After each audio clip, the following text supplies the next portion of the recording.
Para sa pinakahuling update, kaugnay sa aktibidad ng Bulkang Taal, nakatutok doon live si Paul Hernandez. Paul, kumusta ang sitwasyon dyan?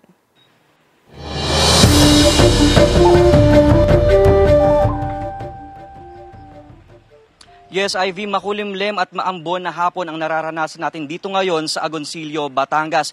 Itong nasa likuran ko, yan yung Taal Volcano, hindi lang masyadong maaninag sa ngayon dahil nga balot ito ng smog. Ilang araw na rin ganyan ang sitwasyon sa palibot ng bulkan. Nauna nang sinabi ng PHIVOLCS na nangyayari yan dahil paiba-iba ang direksyon ng hangin at humahalo ang smog sa himpapawid. Malapit lang ang Agoncillo, Batangas sa Bulkang Taal na nasa alert level 1 pa rin. Sa ngayon ay wala naman tayong naaamoy na asupre rito sa barangay Bilibinwang. Ivy, ang abiso ng mga otoridad na sakaling makaamoy ng usok dito sa bayan ay agad-agad na magsuot ng face mask. Hindi na rin pinahintulutan na magsagawa ng outdoor activities kapag medyo makapal na yung usok na bumabalot sa bayan. Yan muna ang latest mula rito sa Agoncillo, Batangas. Ivy.